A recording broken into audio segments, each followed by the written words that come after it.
ಗೌರವಾನ್ವಿತ ಸಹೃದಯ ಬಂಧುಗಳೇ, ಈಗ ತಾನೇ ಒಂದು ಹಾಡನ್ನು ನಾವು ಕೇಳಿದ್ದೇವೆ, ಕಣ್ಣು ತೆರೀಬೇಕು ಭ್ರಮೆಯನ್ನು ತೋರಿಬೇಕು ಅಂತ. ಅದು ಹೇಳಲಿಕ್ಕೆ ಮಾತ್ರ ಇರುವುದಲ್ಲ, ಆಚರಣೆಗೆ ಇರುವುದು. ನಮ್ಮ ದುರದೃಷ್ಟ ಏನಂದರೆ, ಈ ದೇಶದಲ್ಲಿ ಹೇಳಲಿಕ್ಕೆ ತುಂಬ ಇದೆ, ಮಾಡಲಿಕ್ಕೆ ಯಾವುದೂ ಇಲ್ಲ ಅಂತ ಹೇಳುವಂಥ ಒಂದು ದುಸ್ಥಿತಿಯಲ್ಲಿ ಇದ್ದೀವಿ ನಾವು. ಅದರಿಂದ ಹೊರಗೆ ಬರಬೇಕು. ಹೊರಗೆ ಬಾರದಿದ್ದರೆ ಏನಾಗುತ್ತದೆ? ಏನಾಗಬಾರ್ದು ಅದು ಆಗಿದೆ ಹಿಂದೆ, ಇನ್ನೂ ಆಗಲಿಕ್ಕೆ ಇದೆ. ನಾವು ಹೀಗೆ ಇದ್ದರೆ ಪರಿವರ್ತನೆ ಆದರೆ ನಮಗೆ ಬೇನೆಗೆ. ಅಹಿಂಸೆ ಎಂಬ ಶಬ್ದಕ್ಕೆ ಅರ್ಥ ಏನು ಅಂತ ಕೇಳಿದರೆ, ಇವತ್ತು ಸಾಮಾನ್ಯ ಎಲ್ಲರೂ ಕೊಡುವ ಉತ್ತರ ಬಹಳ ಸುಂದರ ಉತ್ತರ ಕೊಡ್ತಾರೆ. ಯಾರಾದರೂ ಒಂದು ಕೆನ್ನೆಗೆ ಪೆಟ್ಟು ಕೊಟ್ಟರೆ ಇನ್ನೇನು ಮಾಡಬೇಕು? ಅಹಿಂಸೆ ಅಂದರೆ ಇನ್ನೊಂದು ಕೆನ್ನೆಗೆ ತೋರಿಸಬೇಕು. ಅದಕ್ಕೂ ಪೆಟ್ಟು ಬಿದ್ದರೆ ಮತ್ತೇನು ಮಾಡಬೇಕು? ಮತ್ತೆ ಓಡಬೇಕು. ಮೊದಲೇ ಓಡಬಹುದಿತ್ತಲ್ಲ, ಈ ಎರಡನೇದು ತಿಂದದ್ದು ಯಾಕೆ? ಅಹಿಂಸೆ ಎಂಬ ಶಬ್ದದ ಅರ್ಥ ಅದಲ್ವೇ ಅಲ್ಲ, ಗೊತ್ತಿಲ್ಲ ನಮಗೆ. ಅಹಿಂಸೆ ಎಂಬ ಶಬ್ದದ ಅರ್ಥ ಉದಾತ್ತವಾದ ಅರ್ಥ. ಉದಾಹರಣೆಗೆ, ಒಂದು ಪೆಟ್ಟು ಬಿದ್ದರೆ, ಬಿದ್ದಾಗ ಅವನನ್ನು ಎದುರಿಸುವ ಸಾಮರ್ಥ್ಯ ನನಗೆ ಇಲ್ಲದೆ ಇದ್ದರೆ ಆಗ ನಾನು ಮಾಡಬೇಕಾದ್ದು ಅಲ್ಲಿಂದ ಓಡಬೇಕು, ಹೆದರಿ ಅಲ್ಲ. ಮುಂದೆ ಅದಕ್ಕೆ ಉತ್ತರ ಕೊಡಲಿಕ್ಕೆ ಏನು ಮಾಡಬೇಕು ಅದನ್ನು ಮಾಡಲಿಕ್ಕೆ. ಕೃಷ್ಣ ಅದನ್ನೇ ಮಾಡಿದ್ದು. ಜರಾಸಂಧ ಇವರನ್ನೆಲ್ಲ ನಾಶ ಮಾಡಬೇಕು ಅಂತ ಯುದ್ಧಕ್ಕೆ ಬಂದಾಗ ಕೃಷ್ಣ ಏನು ಮಾಡಿದ? ಎಲ್ಲರನ್ನು ಕರ್ಕೊಂಡು ಓಡಿದ. ಹಾಗೆ ಕೃಷ್ಣನಿಗೊಂದು ಹೆಸರು ಎಂಥದ್ದು? ರಣಛೋಡ್ ದಾಸ್, ಯುದ್ಧದ ಕ್ಷೇತ್ರವನ್ನು ಬಿಟ್ಟು ಓಡಿದವ ಅಂತ. ಓಡುವುದು ಅಪರಾಧ ಅಲ್ಲ. ಯಾಕೆ ಅಪರಾಧ ಅಲ್ಲ ಅಂತ ಹೇಳಿದರೆ, ಅವ ಓಡಿದ್ದೇ ಒಂದು ನಿಶ್ಚಯ ಇತ್ತು ಅವನ ಮನಸ್ಸಿನಲ್ಲಿ. ಜರಾಸಂಧ ಯುದ್ಧಕ್ಕೆ ಬಂದು ಯುದ್ಧ ಮಾಡಿದರೆ ಅಲ್ಲಿಯೂ ಕೆಲವರು ಸಾಯ್ತಾರೆ, ಇಲ್ಲಿ ಅನೇಕರು ಸಾಯ್ತಾರೆ. ಸಾಯಬೇಕಾದ್ದು ಒಬ್ಬನೇ, ಜರಾಸಂಧ ಮಾತ್ರ. ಅವನನ್ನು ತೆಗೆದರೆ ಸಾಕಲ್ಲ. ಹಾಗಾಗಿ ಓಡಿ ಹೋದವ ಮತ್ತೆ ಇಬ್ಬರನ್ನು ಜೊತೆ ಸೇರಿಸಿಕೊಂಡು ಬರ್ತಾನೆ. ಬಂದು ಹೇಳ್ತಾನೆ ಮಾಡುವ ಯುದ್ಧ ಅಂತ. ಜರಾಸಂಧ ಕೃಷ್ಣನನ್ನು ಇದನ್ನು ಕಾಣುವಾಗಲೇ ಹೆಣ್ಣು ಮಕ್ಕಳಾಗಿದ್ದು, ಓಡು ಅಂತ ಹೋಗು ಇಲ್ಲ ಅಂತ ಹೇಳ್ತಾನೆ. ಅರ್ಜುನನನ್ನು ನೋಡಿ ಹೇಳ್ತಾನೆ, ನಿನ್ನ ಹತ್ರ ಯುದ್ಧ ಮಾಡಬಹುದಿತ್ತು, ಆದರೆ ನನ್ನ ರಟ್ಟೆಗೆ ನಿನ್ನ ರಟ್ಟೆ ಬರಲಿಕ್ಕಿಲ್ಲ, ಹಾಗಾಗಿ ನೀನು ಬೇಡ. ಇನ್ನೊಬ್ಬ ಇದ್ದಾನಲ್ಲ, ಅವನೊಟ್ಟಿಗೆ ಯುದ್ಧ ಮಾಡಿ ಸತ್ತ. ಆಗಬೇಕಾದ ಕೆಲಸ ಎಂಥದ್ದು? ದುಷ್ಟರು ನಾಶ ಆಗಬೇಕು ಅಷ್ಟೇ. ಅದರ ಹೆಸರು ಅಹಿಂಸೆ ಅಂತ. ಹಾಗೆ ಯಾರಾದರೂ ಒಂದು ಕೆನ್ನೆಗೆ ಹೊಡೆಯಲಿಕ್ಕೆ ಬಂದರೆ, ನನಗೆ ತಾಕತ್ತಿದ್ದರೆ ನಾನು ಇನ್ನೊಂದು ಕೆನ್ನೆ ತೋರಿಸಬೇಕು. ಆ ಇನ್ನೊಂದು ಕೆನ್ನೆ ತೋರಿಸುವ ಶೈಲಿ ನೋಡಿಯೇ ಎದುರಿನವನ ಕೈ ಸ್ವಲ್ಪ ನಡುಗಲಿಕ್ಕೆ ಪ್ರಾರಂಭ ಆಗಬೇಕು. ಆಗಲೂ ಅರ್ಥ ಆಗದೆ ಅವ ಪೆಟ್ಟು ಹೊಡಿಲಿಕ್ಕೆ ಬಂದರೆ, ಭಗವಂತ ಅವನಿಗೆ ಮಾತ್ರ ಕೈ ಕೊಟ್ಟದ್ದಲ್ಲಲ್ಲ, ನನಗೂ ಕೊಟ್ಟಿದ್ದಾನಲ್ಲ. ಒಂದು ಕೈಯಿಂದ ಹಿಡ್ಕೊಳ್ಳೋದು, ಒಂದು ಕೈಯಿಂದ ಹಿಡ್ಕೊಂಡ ನಂತರ ಇನ್ನೊಂದು ಕೈ ಫ್ರೀ ಉಂಟ ಇಲ್ವ? ಆ ಕೈಯಿಂದ ಇದ್ದ ಪೂರ್ತಿ ಶಕ್ತಿ ಹಾಕಿ ಅವನ ಕೆನ್ನೆ ಹತ್ತಿರದವರೆಗೆ ತರುವುದು, ಹೊಡಿಲಿಕ್ಕಿಲ್ಲ. ಕ್ಷಮಿಸಿದ್ದೇನೆ ಹೋಗುವಂತೆ. ಇದು ಭಾರತ. ಒಂದು ಸರ್ತಿ ಹೊಡಿಲಿಕ್ಕಿಲ್ಲ ಅಷ್ಟೇ. ಉದಾಹರಣೆಗೆ, ಯಾಗ ರಕ್ಷಣೆಗೆ ವಿಶ್ವಾಮಿತ್ರ ರಾಮನನ್ನು ಕರ್ಕೊಂಡು ಹೋಗ್ತಾನೆ. ಯಾಗ ಪ್ರಾರಂಭ ಆದಾಗ ತಾಟಕಿ ಬರ್ತಾಳೆ. ರಾಮ ಬಾಣ ಬಿಡ್ತಾನೆ. ಹೆಣ್ಣು ಮಗಳು ಆ ಬಾಣದ ನೋವಿಗೆ ಓಡಲಿ ಅಂತ ಅಂದಾಜು ಮಾಡಿ ಹಾಗೆ ಮಾಡಿದ್ದು. ಆದರೆ ಆಕೆಗೆ ಈ ಭಾಷೆ ಅರ್ಥ ಆಗುವುದಿಲ್ಲ. ಕೆನ್ನೆ ಹತ್ತಿರ ತಂದು ನಿಲ್ಲಿಸಿದರೆ ಅರ್ಥ ಆಗುವುದಿಲ್ಲ. ಆಗ ಏನು ಮಾಡಬೇಕಾಗುತ್ತದೆ?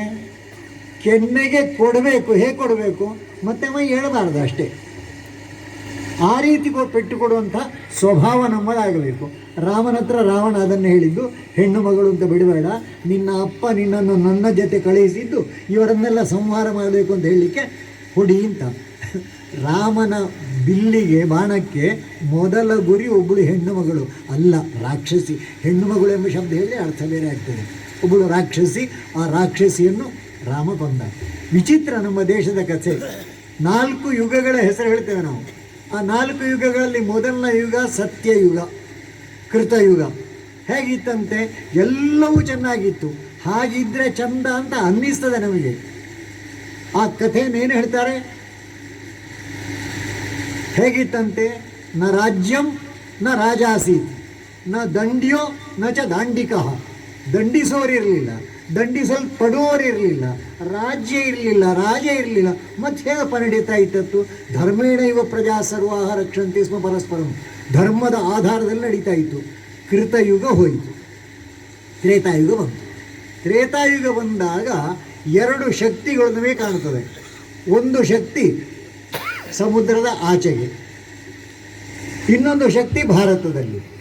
ಸಮುದ್ರದ ಆಚೆಗಿರುವ ಶಕ್ತಿವಂತ ಸಾಮಾನ್ಯ ಮನುಷ್ಯ ಅಲ್ಲ, ಹುಟ್ಟಿನಿಂದ ಬ್ರಾಹ್ಮಣ, ವೇದ ಪಾರಂಗತ, ಎಲ್ಲ ದೃಷ್ಟಿಯಲ್ಲೂ ಶಕ್ತಿ ಸಂಪನ್ನ, ಎಲ್ಲವೂ ಇತ್ತು. ಅನೇಕ ಜನ ದೇವತೆಗಳು ಅವನ ಆಜ್ಞೆಗೆ ಸರಿಯಾಗಿ ಕೆಲಸವನ್ನು ಮಾಡ್ತಾರೆ. ಅಷ್ಟು ಶಕ್ತಿ ಸಂಪನ್ನನಾದಂತಹ ವ್ಯಕ್ತಿ ಮಾಡಿದ್ದೆಂಥದ್ದು, ಮಾಡಬಾರದ ಕೆಲಸ ಮಾಡಿದ. ಅದಕ್ಕೋಸ್ಕರ ಅವನನ್ನು ತೆಗಿಬೇಕಾಯಿತು. ಆ ತೆಗೆಯುವ ಶಕ್ತಿ ಭಾರತದಲ್ಲಿ ಹುಟ್ಟಿಕೊಂಡಿತು. ಯಾವಾಗ ಹುಟ್ಟಿಕೊಂಡಿತು? ನಮ್ಮ ಹತ್ರ ಕೇಳಿದರೆ ಅದ್ಭುತವಾದಂಥದ್ದು ಕತೆ, ನಂಬಲಿಕ್ಕೆ ಸಾಧ್ಯ ಇಲ್ಲದ ಕತೆ ಹೇಳ್ತೇವೆ ನಾವು. ನಾವೇನು ಹೇಳ್ತೇವೆ? ಕೃತಯುಗ 17,28,000 ವರ್ಷಗಳು, ಅದಾದಮೇಲೆ ತ್ರೇತಾಯುಗ, ಅದು 12,96,000 ವರ್ಷ ನಮ್ಮ ಲೆಕ್ಕದಲ್ಲಿ. ಆಮೇಲೆ ಬಂದ ದ್ವಾಪರ ಯುಗ, ಅದು 8,64,000. ನಾವು ಇರುವಂಥ ಈ ಯುಗ 4,32,000. ಕಲ್ಪನೆ ಮಾಡಲಿಕ್ಕೂ ಸಾಧ್ಯ ಇಲ್ಲ. ಆಗ ಬ್ರಹ್ಮನ ಆಯುಷನ ಕಥೆ ಹೇಳಿದರು ಕುಮಾರ ಭಟ್ರು. ಬ್ರಹ್ಮನ ಅವನಿಗೂ 100 ವರ್ಷ, ಬ್ರಹ್ಮನಿಗೆ ವರ್ಷ ಎಷ್ಟು ಅಂತ ಕೇಳಿದರೆ 100 ವರ್ಷ. ಆದರೆ ಬ್ರಹ್ಮನ ದಿನ ಎಷ್ಟು ಅಂತ ಕೇಳಿದರೆ ಧರೆಯೋಳು ಚತುರ್ಯುಗಗಳು ಮರಳಿ ಮರಳಿ 1000 ಬಾರಿ ಬಂದಡೆ ಅಜಗೆ ಒಂದು ದಿನ. ಅಂದರೆ 43,20,000 ವರ್ಷಗಳು, 4 ಯುಗಗಳು ಸೇರಿ ಅಂತಹ ಯುಗಗಳು 1000 ಬಾರಿ ಬಂದಾಗ ಬ್ರಹ್ಮನಿಗೆ ಒಂದು ದಿನ ಅಷ್ಟೇ. ಈ ಕಲ್ಪನೆ ಹೇಳಬೇಕಾದರೂ ನಮ್ಮ ಎತ್ತರ ಎಷ್ಟಿರಬೇಕು? ಅಂಥ ಎತ್ತರದಲ್ಲಿದ್ದ ದೇಶ ಇದು. ಮರೆಸೋಗಿದೆ ನಮಗೆ. ಮತ್ತೆ ನೆನಪು ಮಾಡಬೇಕಾದವರು ಯಾರು? ತ್ರೇತಾಯುಗದಲ್ಲಿ ಆಯಿತು, ರಾವಣನನ್ನು ಕೊಲ್ಲಬೇಕಾಯಿತು. ರಾಮ ಬಂದು ಯಾರ್ಯಾರನ್ನು ಕೊಲ್ಲಬೇಕು ಎಲ್ಲರನ್ನು ಕೊಂದ, ಒಬ್ಬರನ್ನು ಬಾಕಿ ಮಾಡಲಿಲ್ಲ, ಎಲ್ಲರನ್ನು ಕೊಂದ. ಆಮೇಲೆ ರಾಮರಾಜ್ಯ ಆಯಿತು. ಯಾರು ಸಾಯಬೇಕು ಅವರು ಮಾತ್ರ ರಾಮನ ಕೈಯಲ್ಲಿ ಸತ್ತರು. ಕಾಲ ಬದಲಾಯಿತು. ಮುಂದಿನ ಯುಗ ಬಂತು. ಮುಂದಿನ ಯುಗ ಬಂದಾಗ ಇದು ವಿನಾಶದ ದೃಷ್ಟಿ ಹೇಗೆ ಹೋಗುತ್ತದೆ ಅಂತ. ಒಂದೇ ಮನೆಯಲ್ಲಿ 2 ಗುಂಪುಗಳು. ತ್ರೇತಾಯುಗದಲ್ಲಿ ಸಮುದ್ರದ ಆಚೆಗೆ ಒಂದು, ಭಾರತದಲ್ಲಿ ಒಂದು. ದ್ವಾಪರ ಯುಗಕ್ಕೆ ಮುಟ್ಟುವಾಗ ಒಂದೇ ಮನೆಯಲ್ಲಿ 2 ಗುಂಪು. ಒಬ್ಬರು ಧರ್ಮಕ್ಕೆ ಸಂಬಂಧಪಟ್ಟಂತೆ, ಇನ್ನೊಬ್ಬರು ಅಧರ್ಮಕ್ಕೆ ಸಂಬಂಧಪಟ್ಟಂತೆ.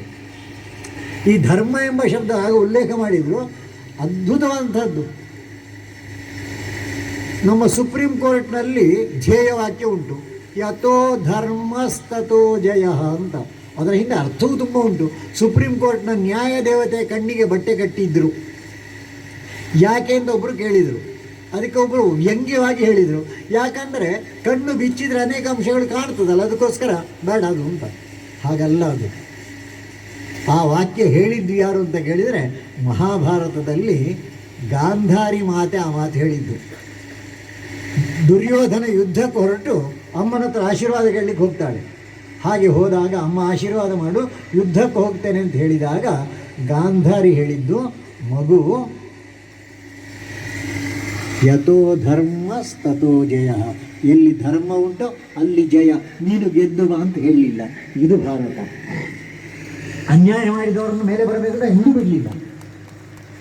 ಅದೇ ಇನ್ನೊಂದು ಶಬ್ದ ಉಂಟು, ನಮ್ಮ ರಿಸರ್ಚ್ ಆ್ಯಂಡ್ ಅನಾಲಿಸಿಸ್ ವಿಂಗ್ ಅಂತ ಈ ದೇಶದಲ್ಲಿ ಉಂಟು. ಅದರ ಧ್ಯೇಯವಾಕ್ಯ ಯಾವುದು ಅಂತ ಹೇಳಿದರೆ ಧರ್ಮೋ ರಕ್ಷತಿ ರಕ್ಷಿತಃ. ನಮ್ಮ ವಾಯುಪಡೆಯ ಧ್ಯೇಯವಾಕ್ಯ ಯಾವುದು ಅಂತ ಹೇಳಿದರೆ ನಭಸ್ಪೃಶಂ, ಆಕಾಶದಷ್ಟು ಎತ್ತರಕ್ಕೆ ಹೋಗಬೇಕು. ನಮ್ಮ ನೇವಲ್ ವ್ಯವಸ್ಥೆಯ ಧ್ಯೇಯವಾಕ್ಯ ಯಾವುದು ಅಂತ ಹೇಳಿದರೆ ಶನ್ನೋ ವರುಣ. ಎಷ್ಟು ಅದ್ಭುತ ಅದು. ನಮ್ಮ ಇದು ಯಾವುದು, ನಮ್ಮ ಯೋಗಕ್ಷೇಮಂ ವಹಾಮ್ಯಹಂ ಅಂತ ಯಾವುದರಲ್ಲಿ ಅದು ಎಲ್ರಿಗೂ ಗೊತ್ತುಂಟು. ಇದೆಲ್ಲ ವಾಕ್ಯಗಳು ನಮ್ಮ ಇಡೀ ದೇಶದ ಲಾಂಛನವೇ. ಅದರಲ್ಲಿರುವಂಥ ಶಬ್ದ ಸತ್ಯಮೇವ ಜಯತೆ, ಸತ್ಯಮೇವ ಜಯತೆ. ಆದರೆ ದುರದೃಷ್ಟ ಇವತ್ತು ಸತ್ಯದ ಸ್ಥಿತಿ ಎಲ್ಲಿವರೆಗೆ ಬಂದಿದೆ ಅಂತ ಹೇಳಿದರೆ, ಮನೆಯಲ್ಲಿ ಅಪ್ಪ ಫೋನ್ ಮಾಡ್ತಾ ಇದ್ದಾನೆ, ಮಗ ಕೂತು ಅವನ ಬರೆಯುವ ಕೆಲಸ ಮಾಡ್ತಾನೆ. ಅಪ್ಪನ ಫೋನ್ನಲ್ಲಿ ಯಾರೋ ಪ್ರಶ್ನೆ ಹೇಳ್ತಾರೆ, ನೀನು ಎಲ್ಲಿದ್ದಿ ಅಂತ. ಈ ಅಪ್ಪ ಮಗ ಅಲ್ಲಿ ಕೂತ್ಕೊಂಡಾಗಲೇ ಹೇಳ್ತಾನೆ, ನಾನು ಆಫೀಸ್ನಲ್ಲಿದ್ದೇನೆ, ಏನು ಬೇಕಿತ್ತು? ಅಪ್ಪ ಮನೆಯಲ್ಲೇ ಇದ್ದಾನೆ, ಮಗ ಅಲ್ಲಿ ಬಾಟಕ್ಕೆ.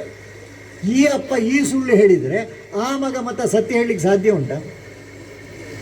ದಿಕ್ಕು ಸರಿ ಮಾಡಬೇಕಾದವರು ಯಾರು? ತ್ರೇತಾಯುಗ ಕಳೆದು ದ್ವಾಪರ ಯುಗ ಬಂದು ಒಂದೇ ಮನೆಯಲ್ಲಿ ಎರಡು ಗುಂಪುಗಳಾದಾಗ ಆ ಅಧರ್ಮದ ನಾಶಕ್ಕೆ ಪ್ರಾಸ್ತಾವಿಕ ಭಾಷೆಯಲ್ಲಿ ಹೇಳಿದಂಥ ಮಾತು ಯದಾ ಯದಾ ಹಿ ಧರ್ಮಸ್ಯ ಅಂತ ಕೃಷ್ಣ ಹೇಳ್ತಾನಲ್ಲ, ಆ ಪುಣ್ಯಾತ್ಮ ಬರಬೇಕಾಯಿತು.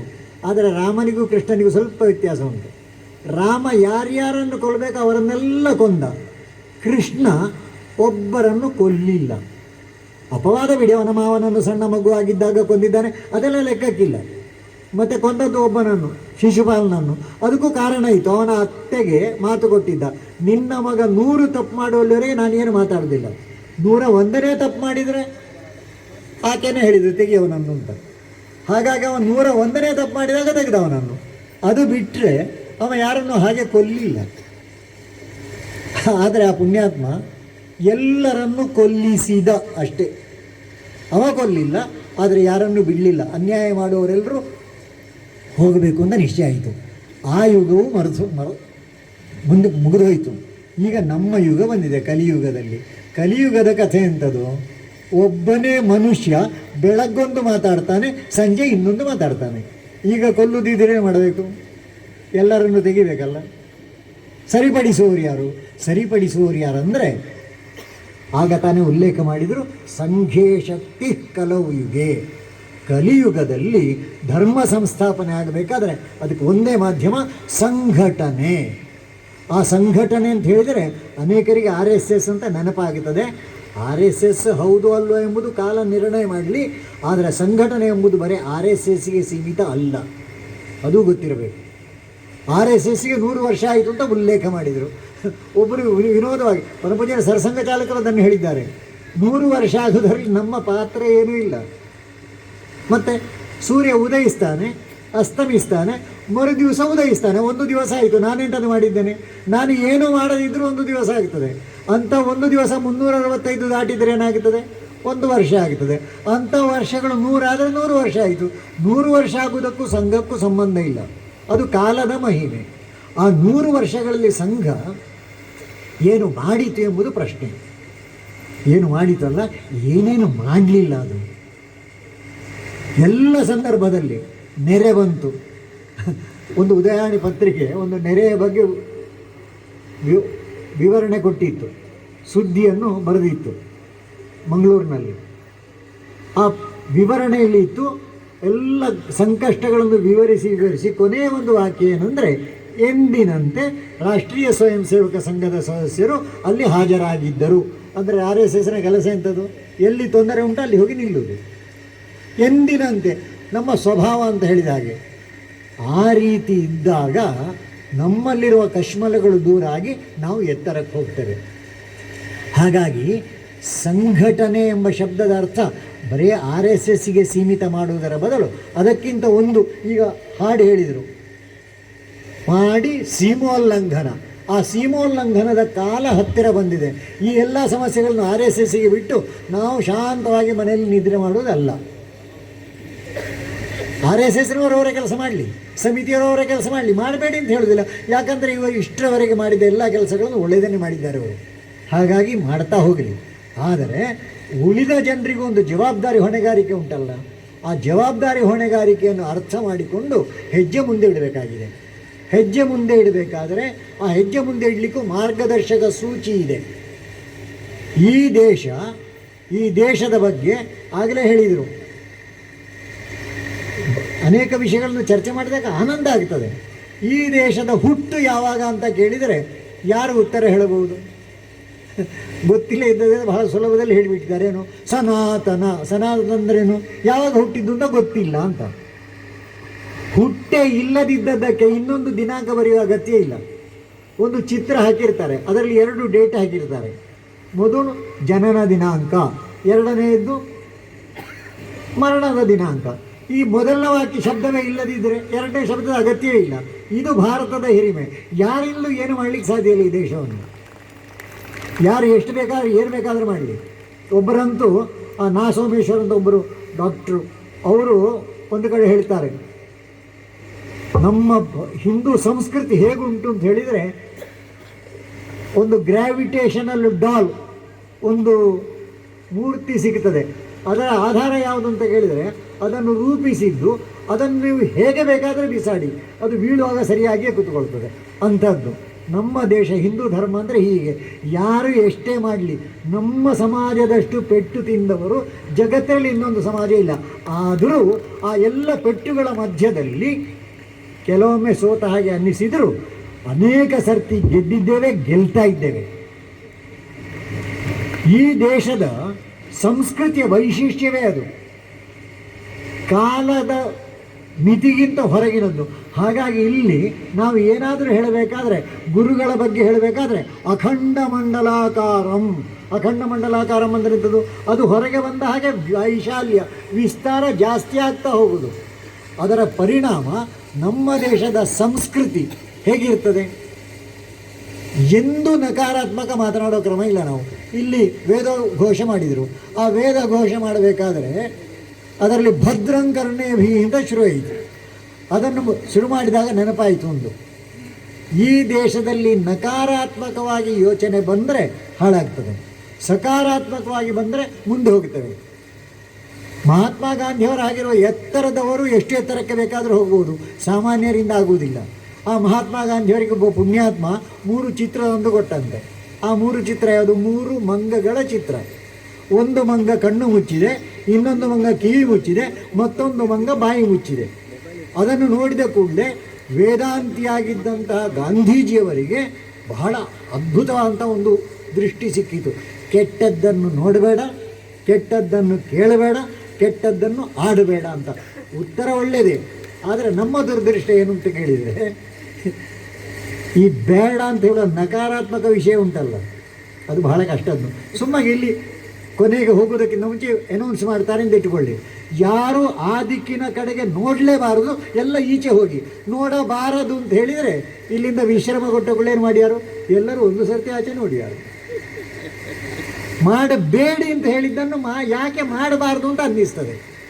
ಅದಕ್ಕೋಸ್ಕರ ಈ ದೇಶದ ಚಿಂತನೆಯಲ್ಲಿ ನಕಾರಾತ್ಮಕ ಚಿಂತನೆ ಇಲ್ಲ.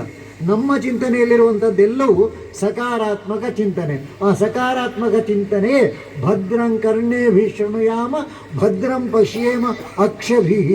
ಒಳ್ಳೆಯದನ್ನು ನೋಡುವ ಅಂತ. ಆ ಒಳ್ಳೆಯದನ್ನು ಹುಡುಕಲಿಕ್ಕೆ ಕಲಿಬೇಕು. ಕೆಟ್ಟದ್ದು ಬಂದಾಗ ಬೇರೆಯವರಿಗೆ ತೊಂದರೆ ಆಗದಂತೆ ಕೆಟ್ಟದ್ದನ್ನು ದೂರ ಮಾಡಬೇಕು. ಕೆಲವೊಮ್ಮೆ ದೂರ ಮಾಡಲಿಕ್ಕೆ ವರ್ಷಾನುಗಟ್ಟಲೆ ಬೇಕಾಗಬಹುದು. ಅದಕ್ಕೊಂದು ಉದಾಹರಣೆ ರಾಮ ಮಂದಿರ. ಆ ರಾಮ ಮಂದಿರವನ್ನು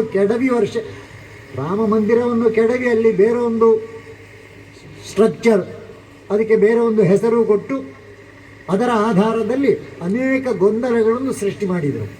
ಆದರೆ ಈ ಸಮಾಜ ಅದನ್ನು ಮತ್ತೆ ರಾಮನನ್ನು ಪ್ರತಿಷ್ಠಾಪನೆ ಮಾಡಬೇಕು ಅಂತ ಪಣ ತೊಟ್ಟುಕೊಂಡರು. ಅನೇಕ ಹೋರಾಟಗಳನ್ನು ಮಾಡಿದರು. ಹೋರಾಟ ಮಾಡಬೇಕಾದ್ರೆ ಏನೆಲ್ಲ ಮಾಡಿದರು? ರಾಮಜ್ಯೋತಿ ಬಂತು, ಇಟ್ಟಿಗೆ ಬಂತು, ಶಿಲಾಪೂಜನದ ಹೆಸರಿನಲ್ಲಿ, ಏಕಾತ್ಮತೆಯ ಹೆಸರಿನಲ್ಲಿ ಗಂಗೆ ಬಂದಳು. ಒಬ್ಬರು ಕಮ್ಯುನಿಸ್ಟರು ಸಿಟ್ಟಿನಿಂದ ಹೇಳಿದರು, ಈ RSSನವರು ಇವರು ನಂಬಲಿ ಕೊಡುದು, ಪಂಚಮಹಾಭೂತಗಳನ್ನು ಉಪಯೋಗಿಸ್ತಾರೆ. ಪಂಚಮಹಾಭೂತ ಒಂದು ಬೆಂಕಿ ಬಂತು, ಜ್ಯೋತಿ, ನೀರು ಬಂತು, ಗಂಗೆ, ಮಣ್ಣು ಬಂತು, ಇಟ್ಟಿಗೆ. ಪಂಚಭೂತಗಳನ್ನು ಇಟ್ಟುಕೊಂಡಾದರೂ ಇವರು ಮುಂದೆ ಹೋಗ್ತಾ ಇರ್ತಾರೆ ಅಂತ ಕಮ್ಯುನಿಸ್ಟ್ರಿಗೆ ದುಃಖ ಆಯಿತು. ದುಃಖ ಏನೇ ಆದರೂ ಕೊನೆಗೂ ಆ ಮಂದಿರ ಆಯಿತು. ಮಂದಿರ ಆದ ನಂತರ ಆ ಮಂದಿರವನ್ನು ನಾವು ನೋಡ್ತೇವಲ್ಲ, ನೋಡುವಾಗ ಆ ರಾಮನ ಚಿತ್ರದಲ್ಲಿ ಮುಖದಲ್ಲಿ 2 ಅಂಶಗಳು ನಮಗೆ ಕಾಣುತ್ತದೆ. ಆ 2 ಅಂಶಗಳು ಯಾವುದು? ರಾಮನ 2 ಕಣ್ಣು ಮತ್ತು ರಾಮನ ಒಂದು ಸಣ್ಣ ಮುಗುಳ್ನಗೆ. ನಮಗಿವತ್ತು ನಗಾಡಲಿಕ್ಕೆ ನೆನಪಾಗ್ತದೆ, ಮರ್ಚೋಗಿದೆಲ್ಲ. ನಮ್ಮ ಮನೆಯಲ್ಲಿ ನಗು ಇದೆಯಾ? ಒಬ್ಬರು ಡಾಕ್ಟ್ರ್ ಹೇಳಿದರು, ಮುಗುಳ್ನಗೆ ನಗಾಡಲಿಕ್ಕೆ 4 ಸ್ನಾಯುಗಳು ಸಾಕಂತೆ, ಮುಖವನ್ನು ಗಂಟಿಕ್ಲಿಕ್ಕೆ 25 ಸ್ನಾಯುಗಳು ಬೇಕು. ಆದರೂ ಮುಖ ಗಂಟಿಕ್ಕುತ್ತೇವಲ್ಲ, ಯಾವ ಗ್ರಹಚಾರಕ್ಕೆ? ಮುಂದಕ್ಕೆ ಹೋಗಬೇಕು ಬಿಡು. ಹಾಗಾಗಿ ಸಂಘೇ ಶಕ್ತಿ ಕಲವು ಯುಗೆ ಅಂತ ಹೇಳಿದಾಗ RSS ಅಲ್ಲ ಅನೇಕ ಸಂಘಟನೆಗಳಿದೆ. ಎಲ್ಲ ಸಂಘಟನೆಗಳು ಕೆಲಸ ಮಾಡಲಿ, ಭಜನಾ ಸಂಘಗಳು ಮಾಡುವ ಕೆಲಸ ಒಳ್ಳೆಯದೇ. ಅನೇಕ ಜಾತಿ ಸಂಘಟನೆಗಳಿದೆ, ಒಳ್ಳೆಯದೇ. ಆ ಜಾತಿ ಸಂಘಟನೆಗಳು ತಮ್ಮ ಕುಲ ಕಸುಬಿಗೋಸ್ಕರ ಜಾತಿಯ ಸಂಘಟನೆ ಕಟ್ಟಿ ಅಲ್ಲಿ ಹೇಳಿದ ಒಳ್ಳೆಯ ಅಂಶಗಳನ್ನು ಮಾಡಿದರೆ ನಿಜಕ್ಕೂ ಒಳ್ಳೆಯದೇ. ಆದರೆ ಆ ಪರಿಧಿಯನ್ನು ಅಷ್ಟೇ ಮಾಡಬೇಕು ಅಂತಿಲ್ಲ. ಅವನ ಸಾಮರ್ಥ್ಯ ಇದ್ದರೆ ಆತ ಎಷ್ಟು ಎತ್ತರಕ್ಕೆ ಬೇಕಾದರೂ ಹೋಗಬಹುದು. ಅದಕ್ಕೊಂದು ಉದಾಹರಣೆ ಕೇರಳದ ಬ್ರಹ್ಮಶ್ರೀ ನಾರಾಯಣ ಗುರುಗಳು. ನಾರಾಯಣ ಗುರುಗಳು ಸಂಸ್ಕೃತದ ಅಪ್ರತಿಮ ಪಾಂಡಿತ್ಯವನ್ನು ಹೊಂದಿದವರು. ಆದರೆ ಸಮಾಜವನ್ನು ಸಂಘಟಿಸಬೇಕು ಅಂತ ಹೇಳುವಂಥ ಶಕ್ತಿ ಅವರದ್ದು ಎಷ್ಟಿತ್ತು ಅಂತ ಕೇಳಿದರೆ, ಅವರು ಶಿವಮಂದಿರವನ್ನು ಕಟ್ಟಿದರು.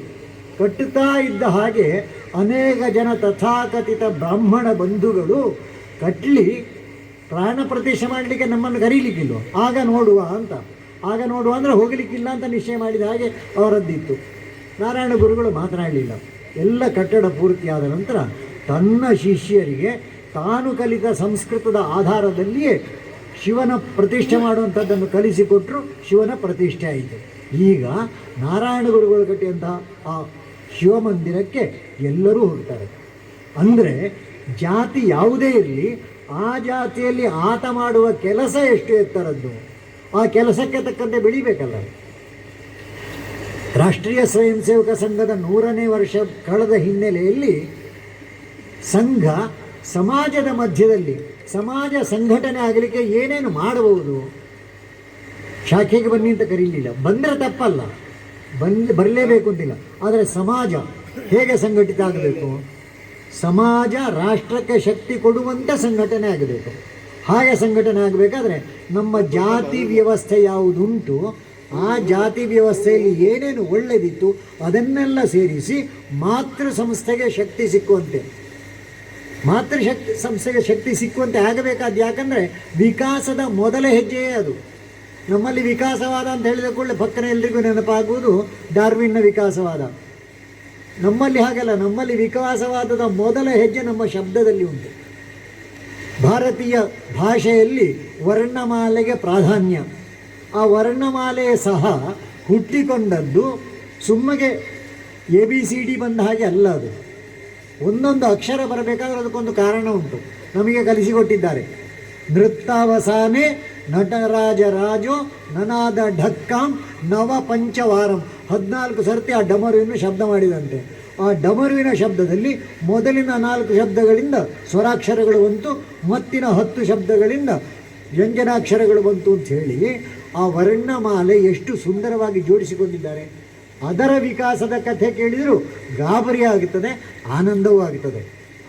ಮೊದಲ ಅಕ್ಷರ ಆ ಅಂತ ಹೇಳಲಿಕ್ಕೆ ಯಾರ ಸಹಕಾರವೂ ಬೇಡ, ಗಂಟ್ಲು ಇದ್ದರೆ ಸಾಕು. ಶಬ್ದ ಹೊರಡಬೇಕಲ್ಲ, ಅದಕ್ಕೋಸ್ಕರ ಗಂಟ್ಲು ಬೇಕು. ಮುಂದಿನ ಎಲ್ಲ ಅಕ್ಷರಗಳಿಗೆ ಇನ್ನೊಬ್ಬರ ಸಹಕಾರ ಬೇಕು. ಆ ಸಹಕಾರವು ಎಷ್ಟು ಸುಂದರ. ವ್ಯಂಜನಾಕ್ಷರಗಳು ಶುರುವಾಗುವುದು ಕಾದಿಂದ. ಕ ಖ ಗ ಘ ङ ಈ 5 ಅಕ್ಷರಗಳನ್ನು ಹೇಳಬೇಕಾದ್ರೆ ಗಂಟಲಿನ ಜೊತೆಗೆ ನಾಲಿಗೆಯ ಬುಡ, ಜಿಹ್ವಾ ಮೂಲ ಅದಿಲ್ಲದಿದ್ದರೆ ಕಾಯಿಲ್ಲ. ಅದೇ ಕವರ್ಗ ಮುಗಿದ ನಂತರ ಚ ಬೇಕು ಅಂತ ಇದ್ದರೆ ನಾಲಿಗೆಯ ಮಧ್ಯಭಾಗ ಬೇಕು. ಚ ಛ ಜ ಝ ಞ. ಅದರ ಮುಂದಿನದ್ದು ಟ ಅಂತ ಹೇಳಬೇಕಾದ್ರೆ ನಾಲಿಗೆ ತುದಿ ಬೇಕು. ಆಮೇಲಿನ ಅಕ್ಷರ ತ ಅಂತ ಹೇಳಬೇಕಾದ್ರೆ ಹಲ್ಲು ಬೇಕು. ಮುಂದಿನ ಅಕ್ಷರ ಪ ಅಂತ ಹೇಳಬೇಕಾದ್ರೆ ತುಟಿ ಬೇಕು. ಇಲ್ಲಿಂದ ಪ್ರಾರಂಭ ಆಗಿ ಇಲ್ಲಿಗೆ ಬಂತು. ಇದು ವಿಕಾಸ. ಭಾಷೆಯ ಹುಟ್ಟೇ ವಿಕಾಸ. ಅಕ್ಷರ ಸೇರಿ ಶಬ್ದ ಆಗುತ್ತದೆ, ಶಬ್ದ ಸೇರಿ ವಾಕ್ಯ ಆಗುತ್ತದೆ. ಆ ವಾಕ್ಯದ ಜೋಡಣೆಯೂ ಅದ್ಭುತ. ಸಣ್ಣ ಉದಾಹರಣೆ, ನಮ್ಮ ಭಾಷೆಯ ಬಗ್ಗೆ ಎಷ್ಟು ಹೆಮ್ಮೆ ಪಟ್ಟುಕೊಳ್ಬೇಕು ನಾವು. ರಾಮನು ರಾವಣನನ್ನು ಕೊಂದನು, 3 ಶಬ್ದ. ಆ 3 ಶಬ್ದಗಳನ್ನು ನೀವು ಹೇಗೆ ಬೇಕಾದರೂ ಬರೀರಿ. ರಾವಣನನ್ನು ರಾಮನು ಕೊಂದನು ರಾಮನು ರಾವಣನನ್ನು. ನೀವು ಹೇಗೆ ಹೇಳಿ, ಸಾಯುವುದು ಯಾರು ಸಾಯಬೇಕು ಅವನೇ. ಆದರೆ ಅದನ್ನು ನೀವು ಇಂಗ್ಲೀಷ್ನಲ್ಲಿ ಹೇಳಿದರೆ ಕತೆ ತೊಂದರೆ ಆದೀತು. ರಾಮ ಕೀಲ್ಡ್ ರಾವಣ ಅಂತ ಇದ್ದದ್ದು ರಾವಣ ಕೀಲ್ಡ್ ರಾಮ ಅಂದರೆ ಕಥೆ ಏನಾದೀತು. ಹೊಸ ರಾಮಾಯಣ ಬರೀಬೇಕಾದಿದಲ್ಲ. ಅಂದರೆ ನಮ್ಮ ಭಾಷೆಯು ಪರಿಪೂರ್ಣ. ವಿಭಕ್ತಿ ಪ್ರತ್ಯಯಗಳು ಎಂಥ ಅದ್ಭುತವಾದ್ದು. ಆ ಭಾಷೆ ನೋಡಿಯೇ ಪತಂಜಲಿಗಳು ತಪಸ್ಸು ಮಾಡಿ ಸಂಸ್ಕೃತ ಭಾಷೆಯ ವೈಶಿಷ್ಟ್ಯವನ್ನು ವರ್ಣನೆ ಮಾಡಿದರು. ಭಾಷೆಯ ವೈಶಿಷ್ಟ್ಯ ಹೇಳಿ ಮತ್ತೆ ಸಂಸ್ಕೃತ ಬಂದದ್ದಲ್ಲ. ಸಂಸ್ಕೃತ ಇತ್ತು, ಅದರಲ್ಲಿ ಏನೇನು ಒಳ್ಳೆಯದುಂಟು, ಹೇಗಿತ್ತು, ಇದನ್ನು ಬರೆದದ್ದು ತಪಸ್ವಿ ಪತಂಜಲಿಗಳು. ಹೀಗೆ ಆ ಭಾಷೆಯ ಕಾರಣಕ್ಕೋಸ್ಕರ ಈ ದೇಶದಲ್ಲಿ ವೇದ ಉಪನಿಷತ್ತು ಹುಟ್ಟಿಕೊಂಡಿತು. ಹಾಗೆ ಹೇಳಿದಾಗ ಅನೇಕರಿಗೆ ಸಂಸ್ಕೃತ ಬಿಟ್ಟರೆ ಬೇರೆ ಭಾಷೆಯಲ್ಲಿ ಹಾಗಾದರೆ ಇಲ್ಲವೋ? ಯಾರು ಹೇಳಿದ್ದಿಲ್ಲ ಅಂತ? ಎಲ್ಲ ಭಾಷೆಯಲ್ಲಿಯೂ ಉಂಟು. ಸತ್ಯಂ ವದ ಧರ್ಮಂಚರ ಸಂಸ್ಕೃತ. ಅದನ್ನೇ ಬಸವಣ್ಣನವರೇನು ಹೇಳಿದರು? ಕಳಬೇಡ, ಕೊಲಬೇಡ, ಹುಸಿಯ ನುಡಿಯಲು ಬೇಡ. ಇನ್ನೊಂದು ಭಾಷೆಯಲ್ಲಿ ಹೇಳಿದರು, ಸಾಕಲ್ಲ. ವಾಲ್ಮೀಕಿ ಮಹರ್ಷಿಗಳು ರಾಮಾಯಣ ಬರೆದರು. ಅದೇ ರಾಮಾಯಣವನ್ನು, ಅದರ ಸಾರವನ್ನು ಕುವೆಂಪುರವರು ರಾಮಾಯಣ ದರ್ಶನದಲ್ಲಿ ಈ ಸಮಾಜಕ್ಕೆ ಕೊಟ್ಟರು. ಆ ರಾಮ ಸಂಸ್ಕೃತ ಅರ್ಥ ಆಗದಿದ್ದರೆ ರಾಮಾಯಣ ದರ್ಶನ ಅವರಿಗೆ ಎಲ್ಲ. ಏಕಂ ಸತ್ ವಿಪ್ರಾಹ ಬಹುಧಾ ವದಂತಿ, ಇದು ಸಂಸ್ಕೃತ ಆಯಿತು. ದೇವನೊಬ್ಬ ನಾಮ ಹಲವು ನಮ್ಮ ಭಾಷೆ ಆಯಿತು. ಅರ್ಥ ಇಷ್ಟೇ. ಇನ್ನೊಂದು ವಿಶೇಷ ಉಂಟು, ಈ ದೇಶದ ಎಲ್ಲ ಭಾಷೆಗಳು ಸಂಸ್ಕೃತ ಜನ್ಯ ಭಾಷೆಗಳು. ಹಾಗಾಗಿ ಅಲ್ಲಿ ಏನು ಹೇಳಿತೋ ಅದನ್ನೇ ಇಲ್ಲಿ ಹೇಳಲಿಕ್ಕೇನು ಕಷ್ಟ ಇಲ್ಲ. ಆ ವೇದ ಉಪನಿಷತ್ತುಗಳು ಎಷ್ಟಿತ್ತು ಅಂತ ಗೊತ್ತಾಗಬೇಕಾದರೆ ಅದನ್ನು ಲೆಕ್ಕ ಹಾಕಿದರು. ಋಗ್ವೇದದಲ್ಲಿ 10,552 ಮಂತ್ರಗಳಿದೆ. ಅದಕ್ಕಿಂತ ಸ್ವಲ್ಪ ಸಣ್ಣದು ಯಜುರ್ವೇದ, ಆಮೇಲಿನದು ಅಥರ್ವವೇದ, ಕೊನೆಯದ್ದು ಸಾಮವೇದ.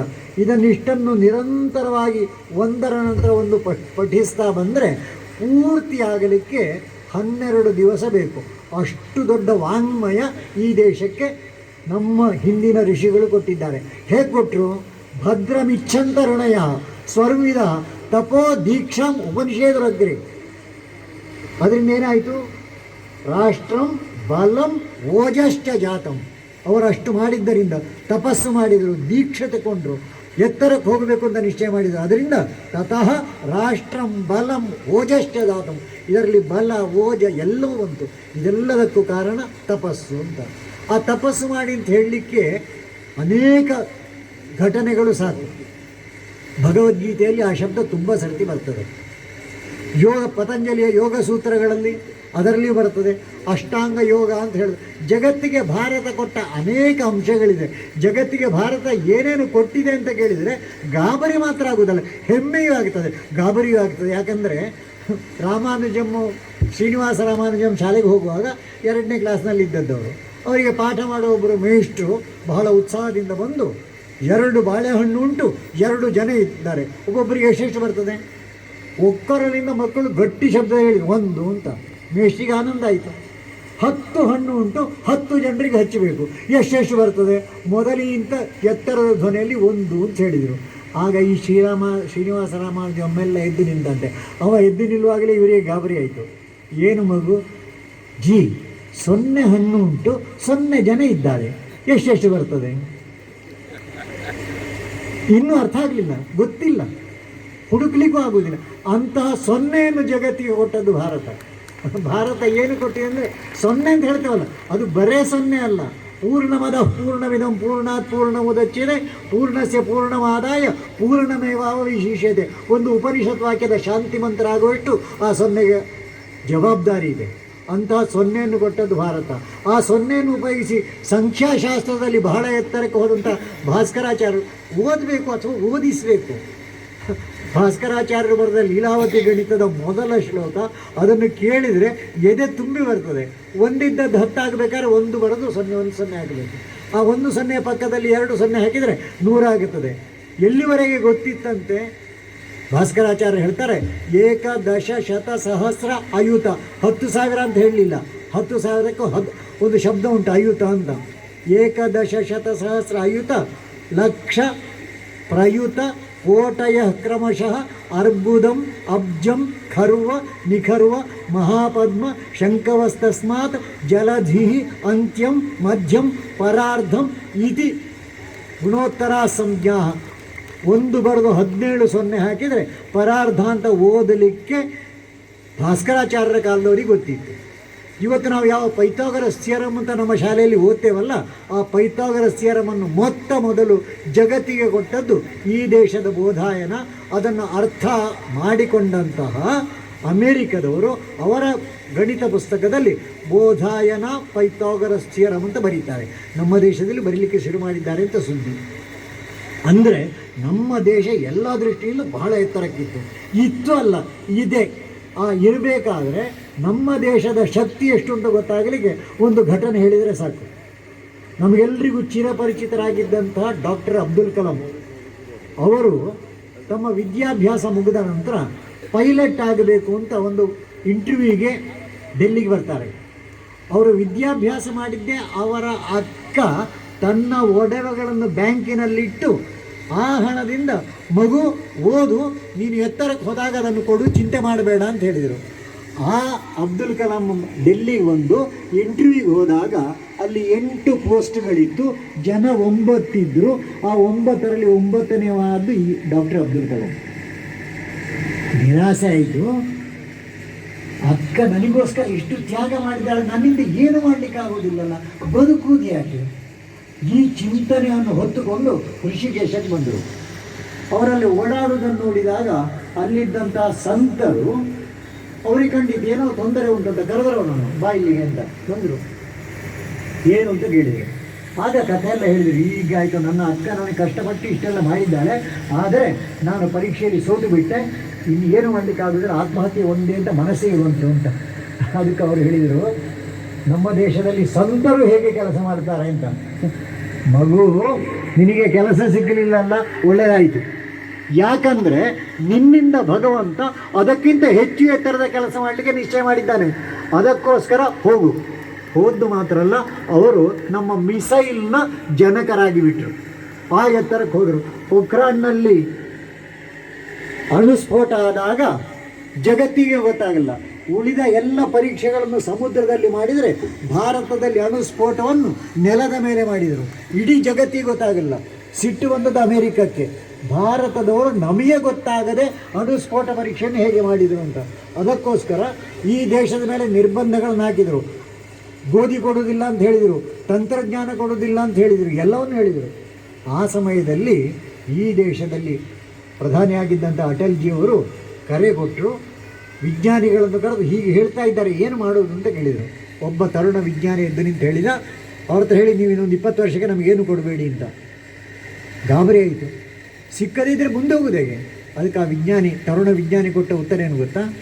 ಇನ್ನು 5 ವರ್ಷದಲ್ಲಿ ಅವರೆಲ್ಲರ ಸಾಧನೆಗಿಂತ ಎತ್ತರದ ಸಾಧನೆಗೆ ಬೇಕಾದಷ್ಟಕ್ಕೆ ನಾವು ಹೋಗ್ತೇವೆ, ಚಿಂತೆ ಮಾಡೋ ಅಗತ್ಯ ಏನು? ಮಾಡಿ ತೋರಿಸಿದ್ರಲ್ಲ. ಚಂದ್ರಲೋಕಕ್ಕೆ ಹೋಗಿ ಬರುವಷ್ಟು, ಚಂದ್ರಯಾನ ಮಾಡುವಷ್ಟು ಎತ್ತರ. ಅಂದರೆ ಭಾರತ ನಿನ್ನೆ ಚೆನ್ನಾಗಿತ್ತಲ್ಲ, ಇವತ್ತು ಚೆನ್ನಾಗಿದೆ, ನಾಳೆ ಚೆನ್ನಾಗಿ ಆಗಲಿಕ್ಕಿದೆ. ಹಾಗೆ ಚೆನ್ನಾಗಿ ಆಗಬೇಕು ಅಂತಿದ್ದರೆ ಎಲ್ಲ ರೀತಿಯ ಸಹಕಾರವೂ ಬೇಕಾಗ್ತದೆ. ಇಲ್ಲದ್ರೆ ಚೆನ್ನಾಗಿ ಆಗಲಿಕ್ಕಿಲ್ಲ. ಎಲ್ಲರ ಸಹಕಾರ ಅಂದರೆ ಅರ್ಥ ಏನು? ಅರ್ಥ ಏನಂದರೆ ಈ ದೇಶದಲ್ಲಿ ಪರಸ್ಪರ ಪೂರಕ ಪೋಷಕ ಮಾನಸಿಕತೆ ಇರಬೇಕು. ಜಾತಿ ಯಾವುದು ಬೇಕಾದರೂ ಇರಲಿ, ನಾನು ಈ ರಾಷ್ಟ್ರಕ್ಕೆ ಬದ್ಧ. ನನ್ನ ಭಾಷೆ ಯಾವುದು ಬೇಕಾದರೂ ಇರಲಿ, ನಾನು ಈ ರಾಷ್ಟ್ರಕ್ಕೆ ಬದ್ಧ. ಅದಕ್ಕೋಸ್ಕರ ರಾಷ್ಟ್ರೀಯ ಸ್ವಯಂ ಸೇವಕ ಸಂಘ ವ್ಯಕ್ತಿ ನಿರ್ಮಾಣದ ಕೆಲಸವನ್ನು ಮಾಡ್ತಾ ಇದೆ, ಮಾಡಲಿ. ಆದರೆ ಎಲ್ಲರೂ ಸಂಘ ಸ್ಥಾನಕ್ಕೆ ಬರೋದು ಸಾಧ್ಯ ಇಲ್ಲ, ಅವಶ್ಯಕತೆಯೂ ಇಲ್ಲ. ಆದರೆ ಸಂಘ ವ್ಯಕ್ತಿ ನಿರ್ಮಾಣದ ಆಶಯ ಏನುಂಟು ಅದನ್ನು ನಮ್ಮ ನಿತ್ಯ ಜೀವನದಲ್ಲಿ ನಾವು ಅನುಷ್ಠಾನಕ್ಕೆ ತಂದರೆ ಆಗ ಎಲ್ಲವನ್ನೂ ಮಾಡಲಿಕ್ಕೆ ಆಗ್ತದೆ. ಈ ಭಾರತೀಯ ಹಿಂದೂ ಧರ್ಮದ ವಿಶೇಷತೆಗಳೆಂಥದ್ದು? ಹೆಣ್ಣು ಮಕ್ಕಳನ್ನು ನೋಡಿದಾಗ ಈ ದೇಶದಲ್ಲಿ ಏನು ಹೇಳ್ತೇವೆ ನಾವು? ಮಾತೃದೇವೋಭವ. ಆಗ ಕಥೆ ಹೇಳಿದ್ರಲ್ಲ, ಅನಾಚಾರ, ಅತ್ಯಾಚಾರ ಇತ್ಯಾದಿ ಎಲ್ಲ, ಅದು ಯಾವಾಗ ಅಂತ ಕೇಳಿದರೆ ಹೆಣ್ಣು ಮಕ್ಕಳು ಬರೇ ದೇಹ ಅಂತ ಕಂಡಾಗ, ಹೆಣ್ಣು ಮಗು ದೇವತೆ ಅಂತ ಕಂಡಾಗ ಆಗ ಅತ್ಯಾಚಾರ ಅನಾಚಾರ ಬರುವುದಿಲ್ಲ. ಅದನ್ನು ಕಲಿಸಿಕೊಡಬೇಕಾದ್ದು ಯಾರು? ಮಾತೃದೇವೋಭವ ಅಂತ ಹೇಳಿಕೊಡಬೇಕಲ್ಲ. ನಾನು ಒಂದು ಶಾಲೆಗೆ ಹೋಗಿದ್ದೆ, ಆನಂದ ಆಯಿತು. ಆ ಶಾಲೆಯಲ್ಲಿ ಎಲ್ಲ ಮಕ್ಕಳನ್ನು ಶನಿವಾರ ದಿವಸ ನಿಮ್ಮ ತಾಯಂದಿರನ್ನು ಕರ್ಕೊಂಡು ಬರಬೇಕು. ಅಕಸ್ಮಾತ್ ತಾಯಿ ಇಲ್ಲ ಅಂತಾದರೆ ನಿನ್ನನ್ನು ತಾಯಿಯ ಹಾಗೆ ಯಾರು ನೋಡಿಕೊಂಡಿದ್ದಾರೋ ಆ ಹೆಣ್ಣು ಮಗಳನ್ನು ಕರ್ಕೊಂಡು ಬನ್ನಿ ಅಂತ. ಎಲ್ಲರೂ ಬಂದರು. ತಾಯಂದಿರಿಗೆಲ್ಲ ಚೇರ್ಸ್ ಕೊಟ್ಟರು, ಮಕ್ಕಳನ್ನು ಕೆಳಗೆ ಕೂತ್ಕೊಳಿಸಿದರು. ವೇದಿಕೆಯಿಂದ ಆ ತಾಯಿಯ ಷೋಡಶೋಪಚಾರ ಪೂಜೆ, ಧ್ಯಾನಂ ಸಮರ್ಪಯಾಮಿ, ಆವಾಹನಂ ಸಮರ್ಪಯಾಮಿ, ಆಸನಂ ಸಮರ್ಪಯಾಮಿ ಅಂತ ಹೇಳಿ ಕೊನೆಗೆ ನೈವೇದ್ಯಕ್ಕೆ ಬಂದಾಗ ಮಕ್ಕಳ ಹತ್ರ ಹೇಳಿದರು, ಅಲ್ಲಿ ಒಂದು ಬಾಳೆಹಣ್ಣು ಇಡಿ, ಅದಕ್ಕೊಂದು ಸ್ವಲ್ಪ ನೀರು ಹಾಕಿ, ಆಮೇಲೆ ಒಂದು ಹೂವನ್ನು ನಿಮ್ಮ ತಾಯಿಯ ಪದಕಮಲದಿಂದ ತೆಗೆದು ಅದರ ಮೇಲೆ ಇಡಿ, ಆಮೇಲೆ ಈ ಹಣ್ಣನ್ನು ಅರ್ಪಣೆ ಮಾಡಿದ ಅಮ್ಮನಿಗೆ ಕೊಡಿ ಅಂತ ಹೇಳುವಾಗ ಮಕ್ಕಳೆಲ್ಲ ಕೊಟ್ಟರು. ಮಕ್ಕಳಿಗೇನು ಕಷ್ಟ ಆಗಲಿಲ್ಲ. ಯಾರಿಗೆ ಕಷ್ಟ ಆಯಿತು? ತಾಯಿಗೆ ಕಷ್ಟ ಆಯಿತು. ಕೊಟ್ಟಾಗ ಆ ಹಣ್ಣನ್ನು ತಿನ್ನಬೇಕೋ ಬಿಡಬೇಕು. ಆದರೆ ತಾಯಿಯಲ್ಲೂ ಅವಳಿಗೆ ಉತ್ತರವು ಸಿಗ್ತದೆ. ಆ ಹಣ್ಣನ್ನು ಸುರಿದು ಒಂದು ತುಂಡನ್ನು ತೆಗೆದು, ಅದರಲ್ಲಿ ದೊಡ್ಡ ತುಂಡನ್ನು ತೆಗೆದು ಮಗುವಿನ ಬಾಯಿಯಲ್ಲಿಟ್ಟು ಸಣ್ಣ ತುಂಡನ್ನು ತಿಂದು, ಇಷ್ಟು ನೋಡಿದಂತಹ ಮಗುವಿಗೆ ಮಾತೃದೇವೋಭವ ಪಾಠ ಹೇಳಿಕೊಡ್ಬೇಕಾ? ಅಂತಹ ಪ್ರಕ್ರಿಯೆ ನಮ್ಮ ಶಾಲೆಯಲ್ಲಿ ಇವತ್ತು ನಡೀತದೋ? ಇವತ್ತು ನಮ್ಮ ಶಾಲೆಯಲ್ಲಿ ಆಗ ಉಲ್ಲೇಖ ಮಾಡಿದಾರಲ್ಲ ಪ್ರಾಸ್ತಾವಿಕ ಭಾಷಣದಲ್ಲಿ, ಮಾರ್ಕ್ ಎಷ್ಟು ಅಂತ. ಮಾರ್ಕ್ ಎಷ್ಟೇ ಆಗಲಿ, ನನ್ನ ಮಗಳು ನನ್ನ ಮಗ ಫೇಲ್ ಮಾರ್ಕ್ ಬಂದರೂ ಬೆನ್ನ ಮೇಲೆ ಕೈ ಇಟ್ಟು, ಮಗು ನಾನಿದ್ದೇನೆ, ಚಿಂತೆ ಮಾಡಬೇಡ, ಮುಂದಿನ ಸರ್ತಿ ಆ ಭಾಷೆ ಹೇಳೋದು ಬಿಟ್ಟು 99 ಮಾರ್ಕು ಸಿಕ್ಕಿದರೆ ಉಳಿದ ಒಂದು ಎಲ್ಲಿ ಹೋಯಿತು ಅಂತ ಕೇಳುವ ತಾಯಿಂದಿರು ಬೇಡ, ನಮಗೆ ಕೇಳಬಾರದು. ಆ ಕೆಲಸವನ್ನು ಬೇರೆಯವರು ಮಾಡಲಿ. ಹೀಗೆ ಮಾತೃದೇವೋಭವ, ಪಿತೃದೇವೋಭವ. ಮಕ್ಕಳಲ್ಲಿ ವಿಕಾಸ ಆಗಬೇಕಲ್ಲ. ವಿಕಾಸ ಆಗಬೇಕಾದ್ರೆ ಮನೆಯಲ್ಲಿ ಮಕ್ಕಳು ಬೇಕಲ್ಲ. ಇವತ್ತು ಮಕ್ಕಳು ಬೇಡ ಅಂತ ಹೇಳುವ ಸ್ಥಿತಿ ಬಂದಿದೆಯಲ್ಲ. ಹಿಂದೂ ಸಮಾಜ ಮಾಡಬೇಕಾದ್ದನ್ನು ಮಾಡದೇ ಇದ್ದರೆ ಆಗಬಾರದ್ದಾಗ್ತದೆ ನಿಶ್ಚಿತ. ನಮ್ಮ ಪುರೋಹಿತರೆಲ್ಲ ಮಂತ್ರ ಹೇಳ್ತಾರೆ ಯಾವುದೇ ಕಾರ್ಯಕ್ರಮ ಆಗುವಾಗ. ಏನು ಹೇಳ್ತಾರೆ? ಧಾನ್ಯಂ ಧನಂ ಪಶು ಬಹುಪುತ್ರ ಲಾಭಂ ಶತ ಸಂವತ್ಸರಂ ದೀರ್ಘಮಾಯು ಅಂತ. ಮಕ್ಕಳಾಗಲಿ ಅಂತ, ಮಗುವಾಗಲಿ ಅಂತ ಹೇಳಲಿಲ್ಲ. ನಮ್ಮ ಸ್ಥಿತಿ ಏನಾಗಿದೆ? ನಾನು ಶಾಲೆಗೆ ಹೋಗುವಾಗ ಫ್ಯಾಮಿಲಿ ಪ್ಲ್ಯಾನಿಂಗ್ ಇತ್ತು, ಬೋರ್ಡ್ ಇತ್ತು, 2 ಬೇಕು 3 ಸಾಕು. ನನ್ನ ಮಗ ಶಾಲೆಗೆ ಹೋಗಲಿಕ್ಕೆ ಶುರು ಮಾಡಿದಾಗ ಬದಲಾಯಿತು. ನಾವಿಬ್ಬರು ನಮಗಿಬ್ಬರು. ಅವನ ಮಗು ಶಾಲೆಗೆ ಹೋಗುವಾಗ ಈಗ ಪ್ಲೇಟ್ ಬದಲಾಗಿದೆ. ಗಂಡಿರಲಿ ಹೆಣ್ಣಿರಲಿ ಮಗು, ಮನೆಗೆ ಮಗು ಒಂದಿರಲಿ. ನಾಳೆ ಅದರ ಮಗು ಶಾಲೆಗೆ ಹೋದಾಗ ಏನಾದೀತು? ನಾನು ನನಗೆ, ನಿನ್ನ ಹಣೆ ಬರ, ನಿನಗೇನು ಬೇಕಾದ್ರೂ ಮಾಡಿಕೊ. ಈ ಸ್ಥಿತಿ ಬಂದರೆ ಅದು ಒಳ್ಳೆಯ ಸ್ಥಿತಿಯ? ದೇಶ ಮುಂದಕ್ಕೆ ಹೋಗಬೇಕು ಅಂತಿದ್ರೆ ನಮ್ಮ ರಿಲೇ ರೇಸ್ನಲ್ಲಿ ಕೈಯ ಬ್ಯಾಟನನ್ನು ಮುಂದಿನವನಿಗೆ ಕೊಡೋದಿಲ್ಲ. ಆ ಮುಂದಿನವನಿಗೆ ಕೊಡಲಿಕ್ಕೆ ಆ ಮುಂದೆ ಜನವೇ ಇಲ್ಲ ಇದ್ದರೆ. ಹಾಗಾಗಿ ಬಹುಪುತ್ರ ಲಾಭಂ ಎಂಬ ಶಬ್ದದ ಅರ್ಥವು ಅದ್ಭುತೇ. ಜಗತ್ತಿನ ಎಲ್ಲ ಭಾಷೆಗಳಲ್ಲಿ ಒಂದಿದ್ರೆ ಏಕವಚನ, 2 ಇದ್ದರೆ ಬಹುವಚನ. ಅಪವಾದ ಸಂಸ್ಕೃತದಲ್ಲಿ ಒಂದಿದ್ರೆ ಏಕವಚನ, 2 ಇದ್ದರೆ ದ್ವಿವಚನ. ಬಹು ಆಗಬೇಕಾದ್ರೆ ಕನಿಷ್ಠ 3 ಬೇಕು. ಆ ಕನಿಷ್ಠ 3 ಇದ್ದರೆ ಮಾತ್ರ ಆ ಮಗುವಿನಲ್ಲಿ ವಿಕಾಸ ಆಗುವುದು. ಮನೆಗೆ ಯಾರಾದರೂ ಚಾಕ್ಲೇಟ್ ತಂದು ಕೊಡ್ತಾರೆ ಅಂತ ಇಟ್ಕೊಳ್ಳಿ, ಮಕ್ಕಳಿದ್ದಾರೆ ಅಂತ ಗೊತ್ತಾಗಿ ಚಾಕ್ಲೇಟ್ನ ಪೊಟ್ಟಣ ತಂದಾಗ ಆ ಮನೆಯಲ್ಲಿ ಒಂದೇ ಮಗು ಇದ್ದರೆ ಆ ಮಗು ಯಾರಿಗೆ ಕೊಡೋದು? ಎಲ್ಲ ಅದೇ ತಿನ್ನೋದು. ಅದೇ 2 ಇದ್ದರೆ ಸಣ್ಣ ಮಗು ಹೇಳ್ತಾರೆ ನಾನು ಕೊಡೋದಿಲ್ಲ ಅಂತ ಹೇಳುವಾಗ ಅಮ್ಮ ಏನು ಮಾಡ್ತಾಳೆ? ಕೊಡಬೇಡ ಮಗು, ಕೊಡಬೇಡ. ಆದರೆ ನೆನಪಿರಲಿ, ಅದು ಯಾರು? ಅದು ನನ್ನ ಅಕ್ಕ. ನಮಗೆ ಅಕ್ಕ ಬೇಡ ಅಲ್ಲ, ಅಕ್ಕ ಬೇಕು, ಅಕ್ಕನಿಗೆ ಚಾಕ್ಲೇಟ್ ಬೇಡಲ್ವ? ಇಷ್ಟು ಹೇಳುವಾಗ ಮಗುವಿನ ಹೃದಯದಲ್ಲಿ ಕರಗುತ್ತದೆ. ಒಂದು ಚಾಕ್ಲೇಟ್ ಹೊರಗೆ ಹೋಗ್ತದೆ. ಅದಾದ ನಂತರ ಅಣ್ಣ ಆದ ನಂತರ ಅಣ್ಣ ಬರ್ತಾನೆ. ಅಕ್ಕ ಆದ ನಂತರ ಅಣ್ಣ ಬೇಡು ಅಂತ ಕೇಳುವಾಗ ಮಗು ಗೊತ್ತಾಗ್ತದೆ ಒಂದು ಚಾಕ್ಲೇಟ್ ಅಣ್ಣನಿಗೂ ಕೊಡಬೇಕು ಅಂತ. ಅದು ಹೋಯ್ತು.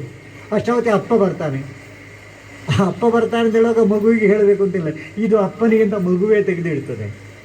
ತಾಯಿ ಹೇಳ್ತಾಳೆ ನನಗಿಲ್ಲೊಮ್ಮ ಅಂತ ಹೇಳುವಾಗ ಮಗು ಚಾಕ್ಲೇಟ್ ಕೊಡ್ತದೆ. ಆ ಚಾಕ್ಲೇಟನ್ನು ಮಗುವಿಗೆ ತಾಯಿ ಮತ್ತೆ ಕೊಟ್ಟು ನೀನು ತಿನ್ನು, ನನಗೆ ಸಾಕು.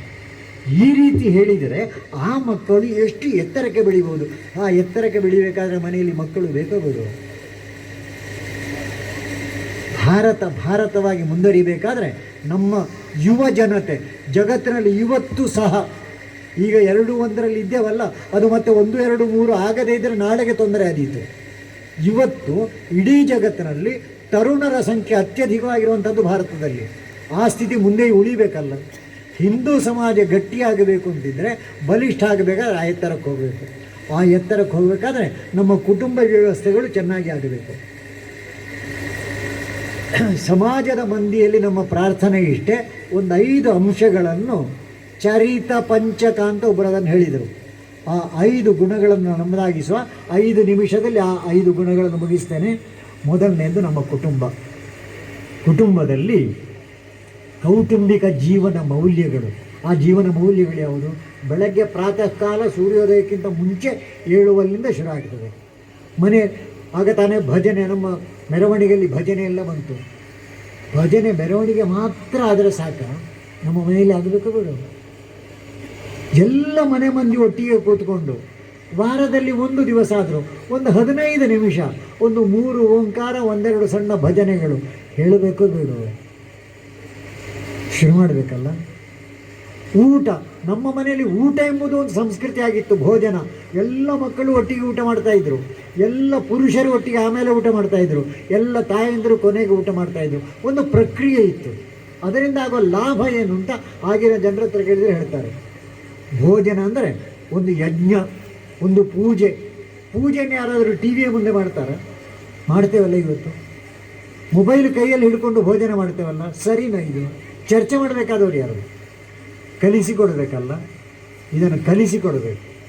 ನಮ್ಮ ಕುಟುಂಬದ ವ್ಯವಸ್ಥೆ, ಆ ಕುಟುಂಬದ ವ್ಯವಸ್ಥೆಯಲ್ಲಿ ಬರುವಂಥ ಇನ್ನೊಂದು ವಿಷಯ ಯಾವುದು ಅಂತ ಕೇಳಿದರೆ ಸ್ವದೇಶಿ, ಸ್ವಭಾಷಾ, ಸ್ವಭೂಷ.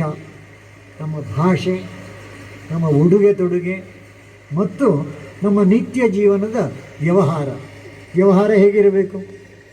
ನಮ್ಮ ಮನೆಯಲ್ಲಿ ದಿನಬಳಕೆಯ ವಸ್ತುಗಳು ಯಾವುದಿರಬೇಕು? ಸ್ವದೇಶಿ. ಆದರೆ ನಮ್ಮ ದುರದೃಷ್ಟ, ನಾವು ಟಿ ವಿ ಸ್ವಿಚ್ ಆನ್ ಮಾಡಿದ ಕೂಡಲೇ ಅಲ್ಲಿ ಕಾಣ್ತದೆ ಒಬ್ಬಳು ಬಿಳಿ ಬಣ್ಣದ ಒಬ್ಬಳು ಹೆಣ್ಣು ಮಗಳು ಬರ್ತಾಳೆ, ಕೈಯಲ್ಲಿ ಒಂದು ಮೈಕ್ರೋಫೋನ್ ಇಟ್ಟುಕೊಂಡು ನಿಮ್ಮ ಹತ್ರ ಒಂದೊಂದು ಪ್ರಶ್ನೆ ಕೇಳ್ತಾಳೆ. ಎಂಥದಂತ ಕೇಳ್ತಾಳೆ? ನಿಮ್ಮ ಮನೆಯಲ್ಲಿರುವ ಟೂತ್ ಪೇಸ್ಟ್ನಲ್ಲಿ ಉಪ್ಪಿದೆಯೋ ಅಂತ. ಏನು ಉತ್ತರ ಹೇಳಬೇಕು? ನನ್ನ ಮನೆಯ ಅಡುಗೆ ಕೋಣೆಯಲ್ಲಿ ಉಪ್ಪು ಬೇಕಾದಷ್ಟಿದೆ, ಗೆಟ್ ಔಟ್ ಅಂತ ಹೇಳಬೇಕು. ಹೇಳ್ತೇವೆ? ಹೇಳುವುದಿಲ್ಲ. ಏನು ಮಾಡ್ತೇವೆ? ಆ ಉಪ್ಪಿರೋ ತಗೊಂಡು ಬರ್ತೇವೆ. ಮತಾಂತರ ಆಗಬಾರದು ಅಂತ ಹೇಳ್ತೇವೆ ನಾವು. ಮತಾಂತರಕ್ಕೆ ಶಕ್ತಿ ಕೊಡುವಂಥ ಇಂಥ ಅನೇಕ ಅಂಶಗಳಿದೆ. ಇದನ್ನು ತಿಳಿಸಿಕೊಡುವವರು ಯಾರು? ಸ್ವದೇಶಿ ಭಾವನೆ. ಆ ಸ್ವದೇಶಿ, ಸ್ವಭಾಷಾ, ಸ್ವಭೂಷ, ಇದರ ಕಡೆಗೆ ಶಕ್ತಿ ಕೊಡುವಂಥ ಕೆಲಸವನ್ನು ಮನೆಯಲ್ಲಿ ತಾಯಿಯಂದಿರು ಮಾಡಬೇಕು ಬೇಡ. ಎರಡನೆಯದು ಸಾಮರಸ್ಯ. ಈಗ ಹಾಡೇ ಪೂರ್ತಿ ಸಾಮರಸ್ಯಕ್ಕೆ ಸಂಬಂಧಪಟ್ಟದ್ದಾಗಿತ್ತು. ಆ ಸಾಮರಸ್ಯದಲ್ಲಿ ಸಹ ಎಷ್ಟೆಷ್ಟು ಜನರಿದ್ದಾರೆ. ರವಿದಾಸ್ ಅಂತ ಚಮ್ಮಾರ ಆಗಲಿಕ್ಕೆ, ಆದರೆ ಅಪ್ಪನ ಕುಲಕಸುಬು ಬಿಡುವುದಿಲ್ಲ ಅಂತ ಚಪ್ಪಲಿ ಹೊಲಿಯುವಂಥ ಕೆಲಸ ಮಾಡ್ತಾ ಇದ್ದ. ಆದರೆ ಒಂದು ಆಧ್ಯಾತ್ಮಿಕ ಜೀವಿಯಾತ. ಎಷ್ಟು ಎತ್ತರಕ್ಕೆ ಬೆಳೆದಿದ್ದ ಅಂದರೆ, ಒಂದು ದಿವಸ ಒಬ್ಬ ಪಂಡಿತ ಅವನ ಹತ್ತಿರದಲ್ಲಿ ಹೋಗುವಾಗ ಅವನ ಚಪ್ಪಲಿ ಕಿತ್ತೋಯಿತು. ಅವನಿಗೆ ಕೊಟ್ಟು ಸ್ವಲ್ಪ ಹೊಲಿಗೆ ಹಾಕು ಅಂತ ಹೇಳ್ತಾನೆ. ಹೊಲಿಗೆ ಹಾಕ್ತಾನೆ ಅವನು. ಹೊಲಿಗೆ ಹಾಕಿ ಅವನಿಗೆ ಕೊಟ್ಟ ನಂತರ ಆ ಪಂಡಿತ ಅವನಿಗೆ ಒಂದು ನಾಣ್ಯ ಕೊಡ್ತಾನೆ. ದೊಡ್ಡದೇನೇ ಇರಲಿಕ್ಕಿಲ್ಲ, ಒಂದು ನಾಣ್ಯ ಕೊಡ್ತಾನೆ. ಕೊಟ್ಟಾಗ ರವಿದಾಸ್ ಹೇಳ್ತಾನೆ, ನನಗೆ ನಾಣ್ಯ ಬೇಡ, ನೀವು ಹಿರಿಯರು, ನೀವೊಬ್ಬರು ಪಂಡಿತರು, ಚೆನ್ನಾಗಿರಿ, ಹೋಗಿ ಅಂತ. ಒಪ್ಪುವುದಿಲ್ಲ ಈ ಪಂಡಿತ, ಕೊಡಲೇಬೇಕು ಅಂತ ಹೇಳ್ತಾನೆ. ಆ ನಾಣ್ಯವನ್ನು ರವಿದಾಸ್ ತಗೊಳ್ಳೋದಿಲ್ಲ. ನೀನೊಂದು ಕೆಲಸ ಮಾಡು, ನೀನು ಹೋಗುವಾಗ ಗಂಗಾ ನದಿ ಸಿಗ್ತದಲ್ಲ, ಆ ಗಂಗಾ ನದಿಗೆ ನಾಣ್ಯವನ್ನು ಕೊಡು ಅಂತ ಹೇಳಿದರೆ, ನೀನು ನಾಣ್ಯವನ್ನು ರವಿದಾಸ್ ಕಳಿಸಿದ್ದಾನೆ ಅಂತ ಹೇಳಿದರೆ ಗಂಗೆಯೇ ಬಂದು ಆ ನಾಣ್ಯವನ್ನು ತಗೊಳ್ತಾಳೆ ಅಂತ. ಪಂಡಿತನಿಗೆ ಆಶ್ಚರ್ಯ ಆಯಿತು, ಇದು ಆಗಲಿಕ್ಕೆ ಉಂಟಂತ. ಹೋದ ಆ ನಾಣ್ಯವನ್ನು ಅಲ್ಲಿ ಹಾಕೋದಕ್ಕಿಂತ ಮುಂಚೆ ರವಿದಾಸ್ ಹೇಳಿದ್ದಾನೆ ಈ ನಾಣ್ಯ ಅಂತ. ಒಂದು ಕೈ ಮೇಲೆ ಬಂದು ಆ ನಾಣ್ಯವನ್ನು ಸ್ವೀಕಾರ ಮಾಡಿತು. ಸ್ವೀಕಾರ ಮಾಡಿದ ಕೂಡಲೇ ಆ ಗಂಗಾ ಮಾತೆ ಹೇಳ್ತಾಳಂತೆ, ಒಂದು ಬಳೆಯನ್ನು ಕೊಟ್ಟು ಇದನ್ನು ರವಿದಾಸನಿಗೆ ಕೊಡು ಅಂತ. ಆ ಬಳೆ ನೋಡಿದ ಕೂಡಲೇ ಇವನಿಗೆ ಆಶ್ಚರ್ಯ ಆಯಿತು, ಎಷ್ಟು ಚೆನ್ನಾಗಿತ್ತು. ಅವನಿಗೆ ಅದನ್ನು ರವಿದಾಸನಿಗೆ ಕೊಡಲಿಕ್ಕೆ ಮನಸ್ಸು ಬರಲಿಲ್ಲ. ಮನೆಗೆ ತಗೊಂಡು ಹೋದ, ಹೆಂಡತಿಗೆ ಕೊಟ್ಟ. ಹೆಂಡತಿಗೂ ಅದನ್ನು ಹಾಕ್ಕೊಂಡು ತಿರುಗಾಡೋ ಧೈರ್ಯ ಇಲ್ಲ. ಕೊನೆಗೆ ನಿಶ್ಚಯ ಮಾಡಿದ, ರಾಜನಿಗೆ ಕೊಡೋದು ಒಳ್ಳೆಯದು ಅಂತ. ರಾಜನಿಗೆ ಕೊಂಡೋಗಿ ಕೊಟ್ಟರು. ರಾಜನಿಗೆ ಕೊಟ್ಟ ಅಂದರೆ ಒಳ್ಳೆಯ ಹಣವೂ ಸಿಕ್ಕಿತು. ಮನೆಗೆ ಬಂದ. ಆದರೆ ಆ ರಾಣಿ ಈ ಚಿನ್ನದ ಆಸೆ ಯಾವಾಗಲೂ ಹಾಗೆ, ಒಂದಿದ್ದರೆ ಸಾಕಾಗೋದಿಲ್ಲ, ಇನ್ನೊಂದು ಬೇಕು ಅಂತ ಕಾಣುತ್ತದೆ. ರಾಣಿ ಹೇಳಲಿಕ್ಕೆ ಶುರು ಮಾಡಿದ್ಲು, ಇನ್ನೊಂದು ಬೇಕು ನನಗೆ ಅಂತ. ರಾಜ ಹೇಳಿ ಗಳಿಸಿದ, ಇನ್ನೊಂದು ಕೊಡುವುದಿಲ್ಲಿಂದ. ಈಗ ಸಿಕ್ಕಾಕೊಂಡ ಈ ಪಂಡಿತ. ಮತ್ತೆ ರವಿದಾಸನಲ್ಲಿ ಹೋಗಿ ತನ್ನ ತಪ್ಪನ್ನೆಲ್ಲ ಒಪ್ಪಿದೆ. ಹೀಗಾಯಿತು, ನಾನು ನಿನಗೆ ಕೊಡಬೇಕಾದ್ದನ್ನು ರಾಜನಿಗೆ ಕೊಟ್ಟು ಹಣ ಪಡ್ಕೊಂಡೆ, ನನ್ನನ್ನು ಬಚಾವ್ ಮಾಡಬೇಕಿಲ್ಲ, ರಾಜ ನನ್ನನ್ನು ಕೊಳ್ತಾನೆ. ಆಗ ರವಿದಾಸ್ ಹೇಳ್ತಾನಂತೆ, ಅಲ್ಲಿ ಉಂಟು ತೆಕ್ಕೋ ಅಂತ. ಅಲ್ಲಿ ಉಂಟು ಎಲ್ಲಿ?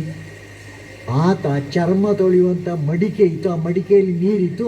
ಆ ನೀರಿನ ನೋಡಿದಾಗ ಇನ್ನೊಂದು ಬಳೆ ಕೈಗೆ ಬಂತು. ಅದನ್ನು ಕೊಂಡೋಗಿ ಕೊಡು ಅಂತ. ಪಂಡಿತ ಅದನ್ನು ಕೊಂಡೋಗಿ ರಾಜನಿಗೆ ಕೊಟ್ಟು, ಪಂಡಿತನಾದವ ರವಿದಾಸನ ಕಾಲಬುಡದಲ್ಲಿ ಕೂತ್ಕೊಂಡು ಅವನನ್ನು ಗುರುವಾಗಿ ಸ್ವೀಕರಿಸಿ ಆ ಎತ್ತರಕ್ಕೆ ಹೋದ. ಅಂದರೆ ಜಾತಿಹೀನನ ಮನೆಯ ಜ್ಯೋತಿತಾಹೀನವೇ ಅಂತ ನಾವು ಹಾಡು ಕೇಳಿದ್ದೇವೆ. ಎಲ್ಲರೂ ಸೇರಿ ಈ ರಾಷ್ಟ್ರವನ್ನು ಕಟ್ಟಬೇಕಾದ್ದು. ಆದರೆ ಆ ಎಲ್ಲ ಜಾತಿಯವರಲ್ಲಿಯೂ ಸತ್ಯ, ಧರ್ಮ, ನ್ಯಾಯ, ನಿಷ್ಠೆ ಎಲ್ಲವೂ ಸಮಾನವಾಗಿದೆ.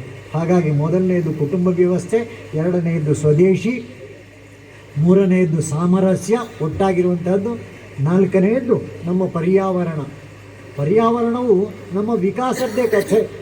ವಿಕಾಸ ಹೇಗಾಯಿತಂದರೆ, ಮೊದಲನ ವಿಕಾಸ ಆತ್ಮನಃ ಆಕಾಶ ಸಂಭೂತ ಶಬ್ದ ಮಾತ್ರ. ಆಕಾಶಾತ್ ವಾಯು, ಗಾಳಿಗೆ 2 ಗುಣ, ಶಬ್ದ ಸ್ಪರ್ಶ. ವಾಯೋರಗ್ನಿ, ಅದಕ್ಕೆ 3 ಗುಣ, ದೃಶ್ಯ. ಅಗ್ನೇರಾಪಃ, ನೀರು, ಅದಕ್ಕೆ ರುಚಿ. ಅದ್ಭ್ಯ ಪೃಥ್ವಿ, ಅಲ್ಲಿಂದ ಪರಿಮಳ ಇರುವಂಥ ಈ ಭೂಮಿ. ಪೃಥಿವಿಯ ಓಷಧೀಭ್ಯ, ಎಲ್ಲ ಸಸ್ಯ ಸಂಪತ್ತು. ಓಷಧೀಭ್ಯೋ ಅನ್ನಂ. ಪರಿಸರವನ್ನು ದೂಷಣೆ ಮಾಡದೇ ಇರಬೇಕು ಅಂತಿದ್ರೆ ಈ 4 ಹಾಳು ಮಾಡ್ತಾ ಇದ್ದೇವಲ್ಲ. ಪಂಚಮಹಾಭೂತಗಳಲ್ಲಿ ಬೆಂಕಿಯನ್ನು ಮುಟ್ಟಲಿಕ್ಕೆ ಧೈರ್ಯ ಇಲ್ಲ, ಬಾಕಿಯೆಲ್ಲ ಹಾಳು ಮಾಡಲಿಕ್ಕೆ ಶುರು ಮಾಡಿದ್ದೇವೆ. ಸರಿಪಡಿಸೋ ಜವಾಬ್ದಾರಿ ಯಾರಿಗೆ? ಅದಕ್ಕೋಸ್ಕರ ಈ ಪರ್ಯಾವರಣದ ಸಂರಕ್ಷಣೆ, ಅದಕ್ಕೋಸ್ಕರ ಪ್ಲಾಸ್ಟಿಕ್ ಮುಕ್ತ, ಹರಿತು ಯುಕ್ತ ಎಲ್ಲ ಮಾಡಬೇಕಂತ ಅನೇಕ ಕೆಲಸಗಳಿದೆ. ಅದರೆಲ್ಲದರ ಜೊತೆಗೆ ಕೊನೆಯದೊಂದು ನಾಗರಿಕ ಶಿಷ್ಟಾಚಾರ. ಇವತ್ತು ಈ ದೇಶದಲ್ಲಿ ಅದು ಮರೆತು ಹೋಗಿದೆ. ಆದರೆ ಈ ಸರ್ಕಾರ ಬಂದ ನಂತರ ಆ ದಿಕ್ಕಿಗೆ ಒತ್ತು ಕೊಡ್ತಾ ಇದ್ದಾರೆ. ಸ್ವಲ್ಪ ಬದಲಾವಣೆ ಆಗಿದೆ. ಆ ಬದಲಾವಣೆ ಆದ್ದು ಒಂದು 10 ಸೆಕೆಂಡ್ನ ವಿಡಿಯೋ ನೀವೆಲ್ಲ ನೋಡಿರ್ಬೋದು. ಒಂದು ಮಗು ತಾಯಿಯ ಜೊತೆ ರೈಲ್ವೆ ಸ್ಟೇಷನ್ನಲ್ಲಿ ಕೂತ್ಕೊಂಡಿದೆ. ಆ ಮಗುವಿನ ಎದುರಿನಲ್ಲಿ 2 ಕಾಲೇಜು ವಿದ್ಯಾರ್ಥಿಗಳು ಅಲ್ಲಿನ ಅಂಗಡಿಯಿಂದ ಒಂದು ಪ್ಲಾಸ್ಟಿಕ್ ಬಿಸ್ಕೆಟ್ ಪೊಟ್ಟಣ ತೆಕ್ಕೊಂಡು ಆ ಪೊಟ್ಟಣವನ್ನು ಹರಿದು ಬಿಸ್ಕೆಟ್ ತಗೊಂಡು ಆ ಕಸವನ್ನು ಅಲ್ಲೇ ಹಾಕಿ ಅವರು ಮಾತಾಡ್ತಾ ಮುಂದೆ ಹೋಗ್ತಾರೆ. ಈ ಸಣ್ಣ ಮಗು ಇತ್ತಲ್ಲ, ಆ ಮಗು ಓಡಿ ಬಂದು ಆ ಪ್ಲಾಸ್ಟಿಕ್ಕನ್ನು ಹೆಕ್ಕಿ ಕಸದ ಬುಟ್ಟಿಗೆ ಹಾಕಿ ತಾಯಿಯ ಬಡಿಯಲ್ಲಿ ಪಕ್ಕದಲ್ಲಿ ಕೂತ್ಕೊಂಡಿದ್ದು. ಆ ತಾಯಿ ಆ ಮಗುವಿನ ಬೆನ್ನು ಚಪ್ಪರಿಸಿತು. ಶಿಷ್ಟಾಚಾರ ಅಂದರೆ ಇದು. ಕಲಿಸಿಕೊಡಬೇಕು ಬೇಡ. ಒಬ್ಬರಂತೂ ಅವರ ಅನುಭವವನ್ನು ಹೇಳಬೇಕಾದ್ರೆ ಆನಂದ ಭಾಷ್ಪಗಳ ಜೊತೆ ಹೇಳಿದರು. ನಾನೊಂದು ಮನೆಗೆ ಹೋಗಿದ್ದೆ, ಆ ಮನೆಯ ಜನರು ಕೊಟ್ಟ ಸಂಸ್ಕಾರ. 4ನೇ ಕ್ಲಾಸಿನ ಒಬ್ಬಳು ಹುಡುಗಿ ಮಾತ್ರ ಇದ್ಲು. ನನ್ನನ್ನು ನೋಡಿದಕೊಳ್ಳು ದೊಡ್ಡ ಪಾತ್ರೆಯಲ್ಲಿ ನೀರು ತಂದಿಟ್ಲು. ಕೈಕಾಲು ಮುಖ ತೊಳೆದು ಒಳಗೆ ಬನ್ನಿ ಅಂತ ಕರೆದಲು. ನಾವು ಒಳಗೆ ಹೋಗಬೇಕಾದ್ರೆ ಚಾಪೆ ಹಾಸಿಟ್ಟು 2 ಪಾತ್ರೆಯಲ್ಲಿ ನೀರು ಕುಡಿಲಿಕ್ಕೆ 1-2 ಗ್ಲಾಸು ಮತ್ತು ಬೆಲ್ಲದ ಒಂದು ಸಣ್ಣ ಡಬ್ಬಿ ತಂದಿಟ್ಟು ಬಾಯಾರಿಕೆ ತಗೊಳ್ಳಿ ಅಂತ ಹೇಳಿದರು.